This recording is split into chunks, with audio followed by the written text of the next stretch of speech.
My name is Alistair Crane, I'm a science fiction and fantasy writer, and today we're doing episode 2 on the role of God in science fiction. Today we want to talk about a book that is widely regarded as the first founding theological argument of the entire genre. Frankenstein was published on January 1st, 1818 by 20-year-old writer Mary Shelley.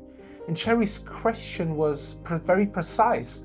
She saw that the industrial scientific revolution could lead to humans having the prerogative of creating life and therefore wanting to become gods. But she did a very important distinction between the two, the Christian God and the human God, the Homo Deus, so to speak. The Christian God was a traditional imagined God, wise, loving, responsible to his creations, and is not the one that Victor, the main character of the story, inhabited.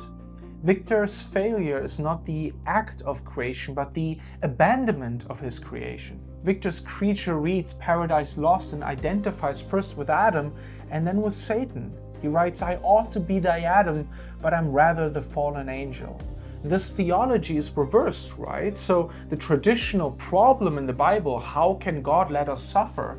And Shelley flips that on its head and says, well, if humans would take that divine power and recreate the problem of evil from the creator side, this really sets up the genre's first great preoccupation, which is divine prerogative without divine character is not God. The subtitle of the book does enormous work.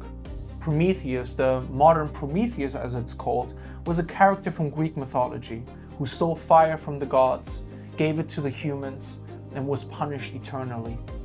Shelley installs this myth at the center of modern science. The act of scientific creation is, from the start, cast as theft of the divine. Every mad scientist story ever since is sort of stealing from that script. I mean, humans reach for what was God reserved and pay the price. The other ingenious thing she implemented was a critique of the Bible through Milton's spine. Shelley grew up on Paradise Lost. Her creature reads it inside the novel and uses it to understand his own existence, as many of us have. He circles through 3 identifications.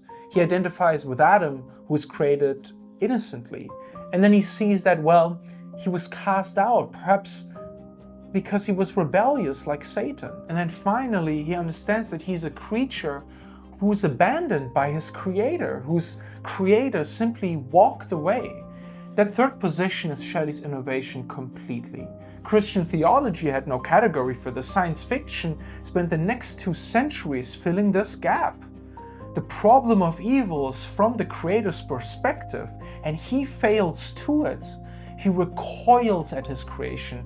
He refused responsibility, and the suffering that follows is entirely his fault. This is a premise that the Christian church does not accept.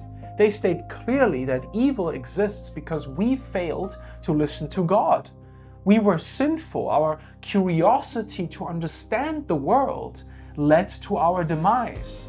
And it has ingrained evil into our species. I mean, this premise of how the world works is that curiosity to understanding God, or understanding good and evil, to understand science, see beyond the curtain of the divine, is already a sin in itself and has ingrained evil into our species. I mean, coming from us, we are sinful and we have to live with that sin. Of course, in this tale, it is God's responsibility, the creator's responsibility, to lift the suffering from the creation. The novel's argument is that divine power without divine character produces atrocity and suffering. And Shelley clearly states with her work that creation is a moral relationship and not a technical act.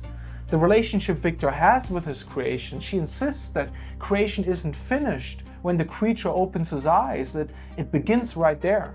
What the creator owes the created, education, love, recognition, a name, is the substance of creation. And Victor never even names his creature. She stated that there will be a recursion, that creations become creators. The creature eventually demands a mate and asks Victor to do the act again. Creation is contagious in a way. Once humans cross that threshold, the line keeps getting crossed. So the recursive structure is creators making creators, right? So that really gives science fiction its peculiar relationship with God and the exhilaration of evolution and the singularity of human nature.